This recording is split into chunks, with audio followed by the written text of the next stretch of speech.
ఏపీలో మార్చి 1 నుంచి 20వ తేదీ వరకు, తెలంగాణలో మార్చి 5 నుంచి 24వ తేదీ వరకు ఇంటర్ పరీక్షలు నిర్వహిస్తున్నారు. విద్యార్థుల భవిష్యత్తుకు మార్గం వేసేది ఈ పరీక్షలే కాబట్టి మంచి మార్కులు సాధించడం ఎంతో ముఖ్యం. ప్రతి విద్యార్థి మంచి మార్కులు సాధించాలంటే పరీక్షలపై ప్రత్యేక దృష్టి సారించాల్సిన అవసరం ఉంది. అయితే పరీక్షలు దగ్గర పడడంతో కొందరు విద్యార్థులు ఆందోళన చెందుతూ ఉంటారు. సిలబస్ మొత్తం చదవడం పూర్తి కాలేదని, కొందరు రివిజన్ కాలేదని, మరికొందరు టెన్షన్ పడుతూ ఉంటారు.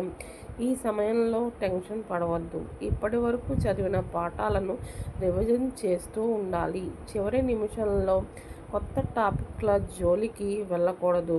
కొత్త టాపిక్లు చదవడం వల్ల దానిని రివిజన్ చేసే సమయం లేకపోతే గుర్తుండకపోవచ్చు. కొంతమంది విద్యార్థులు పరీక్షలలో ఫెయిల్ అవుతామని, పేరెంట్స్ ఏమంటారని మానసిక ఇబ్బందులు పడుతూ ఉంటారు.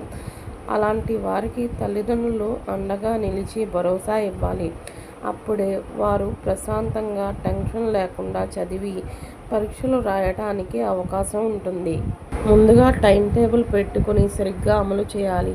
ప్రతి సబ్జెక్టుకు నిర్దిష్టమైన సమయం కేటాయించాలి.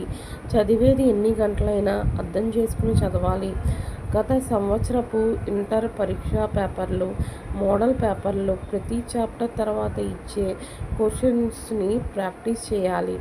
పరీక్షలకు సమయం తక్కువ ఉన్నందున రివిజన్ అనేది ప్రధానం. ఇప్పటి వరకు చదివిన అంశాలను రివిజన్ చేయాలి. దీనివల్ల ఇంతకుముందు చదివిన పాఠాలు వెంటనే మదిలో మెదులుతాయి. ఎగ్జామ్స్కు ప్రిపేర్ అయ్యేటప్పుడు అలసిపోకుండా బలమైన ఆహారాన్ని తీసుకోవాలి. మరీ ఎక్కువ ఆహారం తీసుకున్నా చదువుకు ఆటంకం కలగవచ్చు. కాబట్టి మితంగా తీసుకుంటూ చదువుకోవాలి. రోజుకు కనీసం 7 గంటలు నిద్రపోవాలి. నిద్ర లేకపోతే పరీక్షలప్పుడు సరిగ్గా రాయలేక టెన్షన్ పడాల్సి వస్తుంది. హ్యాండ్ రైటింగ్ బాగుండేటట్లు చూసుకోవాలి. అంతేకాకుండా సోషల్, బయోగ్రఫీ, లాంగ్వేజెస్ రాసేటప్పుడు సైడ్ హెడ్డింగ్స్ ఉండే విధంగా చూసుకోవాలి.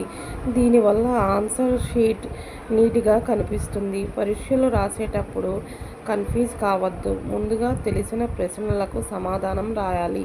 చివర్లో మాత్రమే వదిలేసిన ప్రశ్నలకు ఆన్సర్స్ రాయాలి. ఈ వీడియో కనుక మీకు నచ్చినట్లయితే లైక్ చేయండి, షేర్ చేయండి, సబ్స్క్రైబ్ చేసుకోండి.